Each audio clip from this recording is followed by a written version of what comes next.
আমি আপোনালোকক স্বাগতম জনাইছোঁ আৰু আশা কৰিছোঁ যে আপোনালোকে আমাৰ লগত সমানে অনাগত দিনত কাম কৰিব।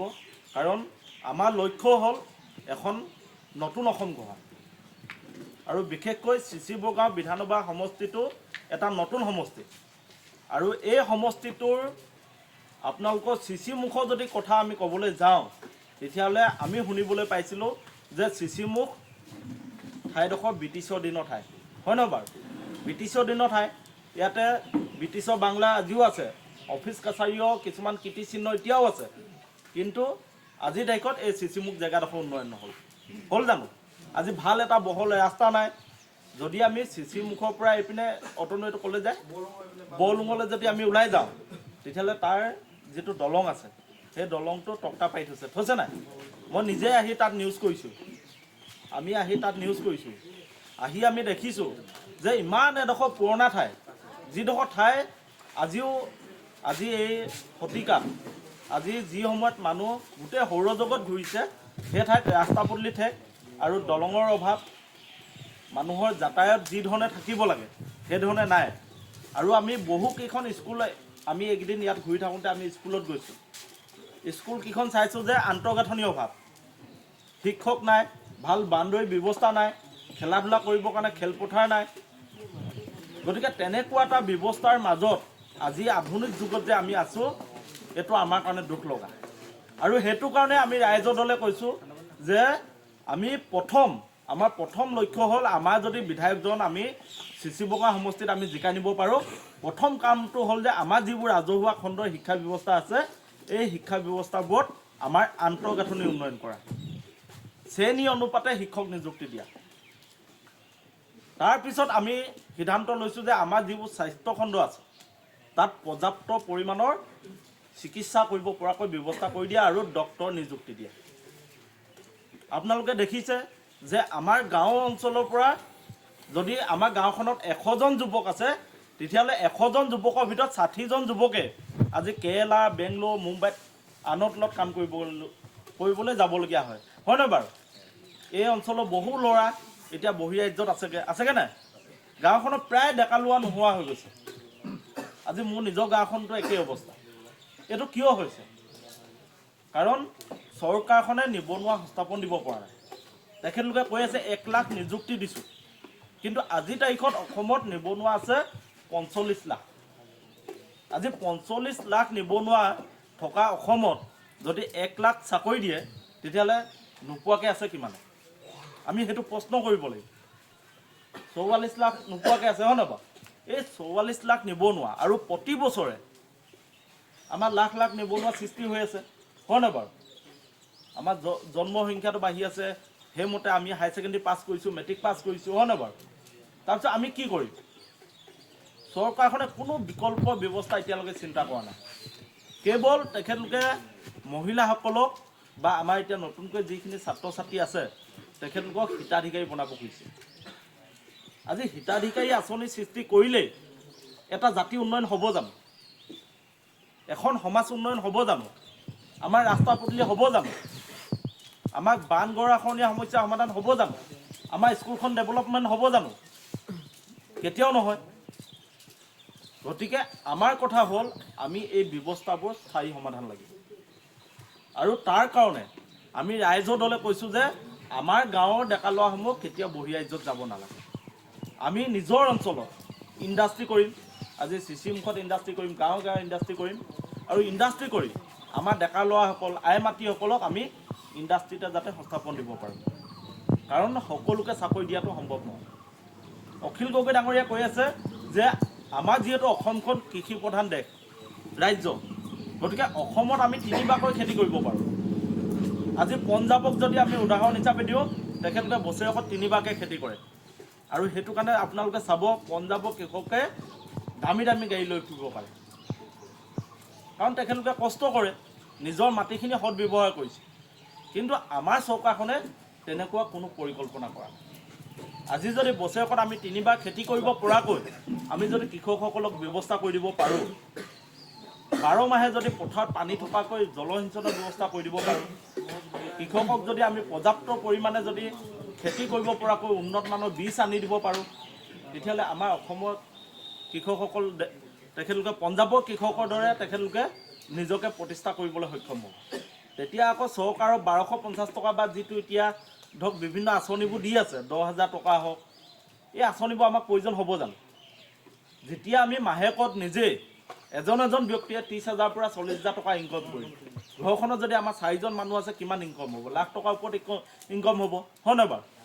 তেনেকুৱা এটা ব্যৱস্থাৰ কথা আমি ভাবিব লাগিব। আমি সকলো মানুহ প্ৰফেচনেল হ'ব লাগিব।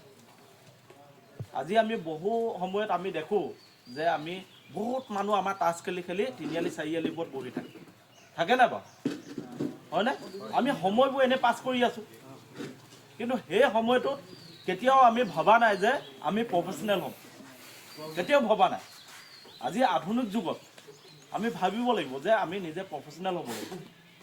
আমি আহিবলগীয়া ভৱিষ্যত প্ৰজন্মৰ কথা চিন্তা কৰিব লাগিব।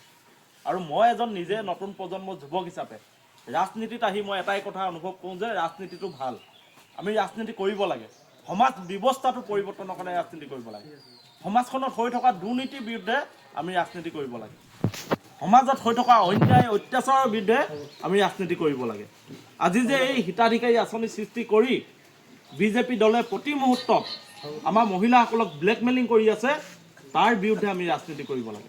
আমি ক'ব লাগে যে 1250 টকাত আমাৰ পাকঘৰটো নচলে। গতিকে এই কথাবোৰ আমি সচেতন আৰু শিক্ষিত যুৱক হিচাপে যেতিয়া আমি ক'ম, আমি প্ৰশ্ন কৰিবলৈ শিকিম, তেতিয়াহে আমি এজন সচেতন নাগৰিক হিচাপে আমাৰ সমাজত প্ৰতিষ্ঠা লাভ কৰিব পাৰিম। গতিকে আজি আপোনালোকে যিহেতু আমাৰ ৰাইজৰ দলৰ জাতীয় যুৱ বাহিনীত নতুনকৈ আহিছে, মই আপোনালোকক এটাই অনুৰোধ জনাইছোঁ যে আজিৰ পৰা আপোনালোকে প্ৰশ্ন কৰিবলৈ শিকক। নিজৰ অঞ্চলটোৰ সমস্যাক লৈ আপোনালোকে প্ৰশ্ন কৰিবলৈ শিকক। কাৰণ আমি সদায় চিচি মুখখন এনেকৈ থাকিলে নহ'ব। আমাৰ চিচি মুখখন আজি ৰাস্তাটো ঠেক হৈ থাকিলে নহ'ব, হয় নহয় বাৰু? আজি আপোনালোকে চাওক, শিক্ষামন্ত্ৰীগৰাকী আমাৰ ধেমাজি, আমাৰ ভুৱন পেগু ডাঙৰীয়া আমাৰ আগতে আমি জোনাই সমষ্টিত আছিলোঁ, চিচি বঙাডোখৰ জোনাই সমষ্টিত আছিলে। গতিকে দুইজনে আমাৰ চিচি বঙা সমষ্টিৰ যিটো এৰিয়া পৰিছে চাৰিসীমাটো, মই যদি এপিনৰ পৰা কৈ যাওঁ, আপোনাৰ জোৰ কটাৰ পৰা এইপিনে বদলনি হয় এইপিনে আমাৰ চিচি বঙা চিলাপথাৰ একেবাৰে শেষলৈকে যদি কওঁ, তেতিয়াহ'লে চিলাহুটিলৈকে ক'তো ৰাস্তা পদূলি নাই। চব ৰাস্তা পদূলি যোৱা যেন। মানে স্বাধীনতাৰ ৭৭ বছৰ অতিক্ৰম কৰাৰ পিছতো আমাৰ একো উন্নয়ন হোৱা নাই। আজি আমি জন্মৰ পৰাই ৰাজনৈতিকবিদ হিচাপে কাক পাই আছোঁ? আমাৰ সাংসদ প্ৰধান বৰুৱা ডাঙৰীয়াক পাই আছোঁ, হয় নহয় বাৰু? আমি শুনি আছোঁ নাই তেখেতলোকৰ নাম? তেখেতলোকে কৰিছে কি? সেই কৰিছোঁ বুলি কৈ থাকে, কৰিছে কি? এই প্ৰশ্নটো আমি কৰিব লাগে নাই, হয় নহয় বাৰু? আমি কৰিব লাগে। নতুন প্ৰজন্ম হিচাপে আমি প্ৰশ্ন কৰিব লাগে। আৰু নতুন প্ৰজন্মহে দেশৰ ৰাজনীতি সলনি কৰিব পাৰে। আমি যদি নতুন প্ৰজন্মই ভাবোঁ যে আমি এই ব্যৱস্থাটো ভাল পোৱা নাই, এই ব্যৱস্থাটো আমি পৰিৱৰ্তন কৰিব লাগিব। অন্যায় অত্যাচাৰ বহুত হ'ল, আমাক ন্যায় লাগে, এই কথাখিনি আমি নতুন প্ৰজন্মই কৰিব লাগিব। গতিকে ৰাইজৰ দল সকলো জাতি জনগোষ্ঠীক লগত লৈ গঠন হৈছে। ৰাইজৰ দলটোক নেতৃত্ব দিছে অখিল গগৈ ডাঙৰীয়াই। আপোনালোকে জানে অখিল গগৈ ডাঙৰীয়াই সকলো জাতি জনগোষ্ঠীৰ অধিকাৰৰ কথাখিনি কয়। আমি কওঁ সকলো জাতি জনগোষ্ঠীয়ে সমান অধিকাৰ পাওক, সমান মৰ্যাদা পাওক, সম বিকাশ হওক, সেইটো আমি কওঁ। আজি চাওক, ভূমি সমস্যাৰ কথা কোনে কয় বিধানসভাত? অখিল গগৈ ডাঙৰীয়াই। আজি আলি আই লৃগাঙক চৰকাৰী বন্ধ দিব লাগে বুলি কোনে কয়? অখিল গগৈ ডাঙৰীয়াই। আজি বিভিন্ন জাতি জনগোষ্ঠীৰ অধিকাৰৰ কথাখিনি কোনে কয়? অখিল গগৈ ডাঙৰীয়া। তেওঁ কিয় কয়? কাৰণ ভূমিপুত্ৰ হিচাপে যিসমূহ আমাৰ অসমৰ বিভিন্ন জাতি জনগোষ্ঠী ভাষা বৰ্ণৰ মানুহ আছে, সকলোৱে স্বাধীনতাৰে, যিহেতু আমি স্বাধীন দেশৰ নাগৰিক, স্বাধীনতাৰে সমমৰ্যাদাৰে জীয়াই থকা অধিকাৰ পাব লাগে। মই নিজে চিচি বঙা চিলাপথাৰৰ যুৱক। মই অনুভৱ কৰোঁ যেতিয়া মোৰ গাঁওসমূহলৈ যাওঁ, গাঁওসমূহৰ অৱস্থা আৰু চিলাপথাৰৰ অৱস্থা। গতিকে আপোনালোকে বুজি লওক যে আজি কোন শ্ৰেণীৰ মানুহে আমাক শোষণ আৰু লুণ্ঠন কৰি আছে। আজি বহিৰাগত মানুহ আহি আমাৰ মাটিবোৰ কিনি লৈছে।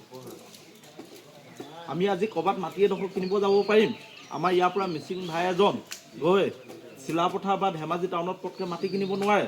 কিন্তু বহিৰাগতই আহি বহুত পইচা দি দিব, তেখেতলোকে মাটি কিনি ল'ব। কাৰণ আমাৰ অৰ্থনৈতিক অৱস্থাটো ইমান বেয়া। আজি যদি চাই আপোনালোকৰ মাহঁতৰ যদি আপোনালোকে খবৰ চবৰে নামত ধাৰ আছে, চবৰে নামত ঋণ আছে। আজিকালি বহু ছাত্ৰ ছাত্ৰীৰ নামত ঋণ আছে। মানে অসমৰ 100জন মানুহৰ ভিতৰত 80জন মানুহে আজি তেখেত ধাৰুৱা, ঋণ লৈ আছে। এই যে ঋণ ল'বলগীয়া হৈছে, মানুহবোৰ যে ধাৰত আছে, এনেকুৱা ব্যৱস্থা কিন্তু আমি আগতে দেখা নাছিলোঁ, এতিয়াহে দেখিছোঁ। কিয় ল'বলগীয়া হৈছে? কাৰণ আমাৰ অৰ্থনৈতিক অৱস্থাটো একেবাৰে বেয়া। ইনকম নাই, হাজিৰা কৰিব লাগে, হয় নহয় বাৰু? আমি হাজিৰা কৰিব লাগে নাই বাৰু? হাজিৰা কৰি আমি ঘৰখন চলাব লাগে, ঋণৰ ধাৰ মাৰিবগৈ লাগে। আমাৰ মাহেঁতি, আমাৰ খুৰীহেঁতি, আইতাহেঁতি গৈ আনৰ ঘৰত কাম কৰিব লাগে। এইবোৰ কিয় হৈছে? কাৰণ চৰকাৰে পৰিকল্পিতভাৱে তেখেতলোকে আমাক যি ব্যৱস্থা কৰি দিব লাগে, গ্ৰাম্য অৰ্থনীতি বিকাশৰ কাৰণে যি ব্যৱস্থা কৰি দিব লাগে, তেখেতলোকে কৰা নাই। আজি চাওক, আমাৰ গোটেই গাঁৱে গাঁৱে ভীমকল আছে। আজি ব্ৰহ্মপুত্ৰ পাৰত আমাৰ এইটো ৰাস্তাটো আছে মাজুলীলৈকে, হয় নহয়? তাৰ পাৰে পাৰে যদি চৰকাৰে ভীমকল লগাই দিয়ে, আমাৰ গোটেই বাৰীবোৰত ভীমকল আছে, সেই ভীমকলৰ পৰা এটা আমি ইণ্ডাষ্ট্ৰি খুলিব পাৰোঁ। আমি বিলাহী খেতি কৰোঁ বা বিভিন্ন খেতি কৰোঁ, সকলোৰ পৰা আমি আলু খেতি কৰোঁ, সকলোৰ পৰা আমি ইণ্ডাষ্ট্ৰি কৰিব পাৰোঁ। আলুৰ পৰা চিপ বনায়, হয় নহয় বাৰু? আজি যদি চিপ ফেক্টৰী এটা যদি আমি ইয়াতে খুলি গোটেই অসমৰ মাৰ্কেট লওঁ, অসমৰ বাহিৰতো পঠিয়াব পাৰিম, হয় নহয় বাৰু? যদি ভীমকলৰ পৰা যেনেকৈ এতিয়া হৰলিক্স বা বিভিন্ন বেবী ফুড আছে, আমি ভীমকলৰ পৰা যদি এটা বেবী ফুড বনাই পিনি যদি গোটেই বিশ্বক খুৱাওঁ, হয় নহয় বাৰু? তেতিয়া আমাৰ গ্ৰাম্য অৰ্থনীতি বিকাশ হ'ব নাই? সেই ইণ্ডাষ্ট্ৰিটোত আমাৰ গাঁৱৰ ডেকা ল'ৰাখিনি, আমাৰ গাঁৱৰ আই মাতৃসকলে তাত কাম কৰিব পাৰিব নাই? তেনেকুৱাকৈ মানুহখিনি প্ৰফেচনেল কৰি তুলিব লাগিব। আমি মানুহখিনি কৰ্মমুখী কৰি তুলিব লাগিব। মানুহৰ মনত এই চিন্তাটো ভৰাই দিব লাগিব যে আমি নিজৰ ভৱিষ্যত প্ৰজন্মৰ কাৰণে আমি এঘণ্টা হ'লেও সময় আমাৰ ওচৰৰ ইণ্ডাষ্ট্ৰিটোত আমি সময় দিওঁ। আজি চৰকাৰখনে কি কৰিছে? আজি প্ৰাইভেট স্কুল তেখেতলোকে খুলিবৰ কাৰণে মুকলি কৰি দিছে, কিন্তু আমাৰ চৰকাৰী যিখন ৰাজহুৱা খণ্ড স্কুল আছে, এই স্কুলখন বন্ধ কৰি দিছে নাই বাৰু? আৰু স্কুলখনত আমি কেলৈ আমাৰ ল'ৰা ছোৱালী এডমিশ্যন দিম? যিখন স্কুলত ভাল বান্ধৱী ব্যৱস্থা নাই, যিখন স্কুলত শিক্ষক নাই, সেইখন স্কুলত আমাৰ ল'ৰা ছোৱালীক আমি এডমিশ্যন দিম। নিশ্চয় মই হাজিৰা কৰি হ'লেও মোৰ ল'ৰা ছোৱালীক মই এখন প্ৰাইভেট স্কুলত দিম। এই চিন্তাটো কোনে ভৰাই দিছে মানুহৰ মাজত? এই পৰিৱেশটো আহিবলৈ কোনে সুযোগ দিছে? চৰকাৰে দিছে, হয় নহয় বাৰু?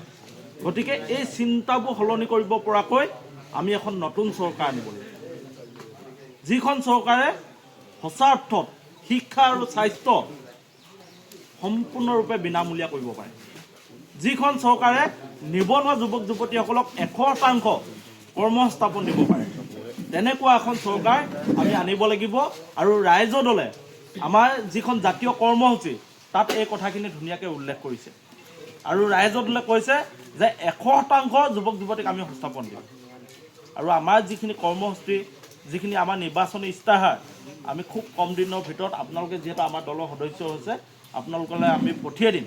আপোনালোকে চাব আৰু আপোনালোকৰ দায়িত্ব হ'ব যে আপোনালোকে আমাৰ যিখিনি মানুহ সদায় পিছ পৰি আছে, যিখিনি মানুহ সদায় বঞ্চিত হৈ আছে, যিখিনি মানুহে সদায় নিৰ্বাচনৰ সময়ত প্ৰলোভনত ভোট দিয়ে, তেওঁলোকক আপোনালোকে বুজাব লাগিব। আমাৰ স্পষ্ট কথা, আমি সঁচা অৰ্থত সমাজ ব্যৱস্থাটো পৰিৱৰ্তন কৰিব পাৰিম। আপোনালোকে যদি মোৰ ফেচবুকটো চাই, ৰুদ্ৰ ভূঞা বুলি আছে, আপোনালোকে দেখিব যে আমি যিমান মিটিং কৰোঁ বা যিমান বক্তব্য ৰাখোঁ, সকলোতে সমাজ ব্যৱস্থাৰ কথাখিনিয়ে কওঁ। আৰু সেইটো মতে মই মোৰ নিজৰ অঞ্চলত যথেষ্ট কাম কৰিছোঁ। আজি আপোনালোকে জানে চিচি বগাৰ সমজিলা হ'ল, সমজিলা অফিচটো চিচি বগাৰ পৰা লৈ যাব খুজিছিলে। মই একেৰাহে 22 দিন ধৰ্ণা দি দিলোঁ, প্ৰধান বৰুৱা বাধ্য হৈ গ'ল যে অফিচটো উঠাই নিব নোৱাৰিলে তেখেতে। মই চিচি বগাত তেনেকৈ আন্দোলন কৰি দিছোঁ। এতিয়া গাই নদী বুলি এখন নদী আছে চিচি বগাত, তাৰ মথাউৰি নিৰ্মাণৰ কাৰণে মই কেইবাবাৰ পদযাত্ৰা কৰিছোঁ, আন্দোলন কৰিছোঁ, এতিয়া মথাউৰি বনি আছে। আজি প্ৰতিটো স্থানীয় সমস্যাক লৈ মই মাত মাতি থাকোঁ। আজি আপোনালোকৰ চিচি অঞ্চলত মই যেতিয়া আহিছোঁ, পঞ্চায়ত ইলেকশ্যনৰ পিছত মই ইয়াত চিচি অঞ্চলত সোমাইছোঁ, আৰু তেতিয়া মই দেখিছোঁ ইয়াত যে ৰাস্তা পদূলি বেয়া, মথাউৰি বান গৰাখহনীয়া সমস্যা আছে। এইবোৰক লৈ মই কিছুমান নিউজ কৰিছোঁ। আপোনালোকে মোক ফেচবুকটো বা নিউজত কেতিয়াবা হয়তো আপোনালোকে এইবোৰ দেখিছে। আপোনালোকৰ যিটো চিচি মুখৰ যিটো ৰাস্তা কাঠ পাৰি থৈছে ৰাস্তাটো, সেইটোক লৈও আমি নিউজ কৰিছোঁ। গতিকে আপোনালোকক সকলোকে অনুৰোধ জনাইছোঁ যে আপোনালোকে বুজি উঠক কথাখিনি। আজি যদি মোৰ সন্মুখত যদি বাঢ়ি থৈ দিয়া ভাতখিনি আমি যদি সময়মতে নাখাওঁ তেতিয়াহ'লে সেই ভাতখিনিও আনে কাঢ়ি খাব, সেনেকুৱা এটা যুগ পাইছে। গতিকে আমি ৰাইজৰ দলে নতুন চিন্তা কৰিছোঁ, এটা নতুন দল নতুনত্বৰে আগুৱাব আৰু নতুন প্ৰজন্মক লগত লৈ আগুৱাব খুজিছে। আৰু আমি বিশ্বাস কৰোঁ নতুন প্ৰজন্মহে দেশৰ ৰাজনীতি সলনি কৰিব পাৰিব, সমাজৰ শিক্ষিত কৰিব পাৰিব সমাজখনক। আজি আমাৰ পুৰণা চাম বহুত অশিক্ষিত মানুহ আছে, হয়নে বাৰু? তেখেতলোকে বুজি নাপায়। কেতিয়াবা কংগ্ৰেছ কৰিছোঁ কংগ্ৰেছে কৰি থাকে, বিজেপি কৰিছোঁ বিজেপিয়ে কৰি থাকে। আমি তেখেতলোকক ক'ব লাগিব যে সময়ৰ সোঁতত আমি সলনি হ'ব লাগিব। যুগৰ পৰিৱৰ্তন হৈছে, আমি আমাৰ নিজক সলনি কৰিব লাগিব। আমি উন্নয়নটো প্ৰথম ভাবিব লাগিব, আৰু উন্নয়নটো অকল মুখত ক'লে নহ'ব, কেনেকৈ কৰিব তাতো এটা বিজ্ঞানসন্মত এখন মেপ দেখাব পাৰিব লাগিব, হয় নহয় বাৰু? বিজ্ঞানসন্মতভাৱে ক'ব পাৰিব লাগিব যে আমি উন্নয়নটো এইটো ধৰণেহে কৰিম। আজি সেইটো কাৰণে আমি আপোনালোকক কৈ আছোঁ যে আমি 100% নিবনুৱা যুৱক যুৱতীক নিযুক্তি দিবৰ কাৰণে আমি গাঁৱে গাঁৱে ইণ্ডাষ্ট্ৰি কৰিম।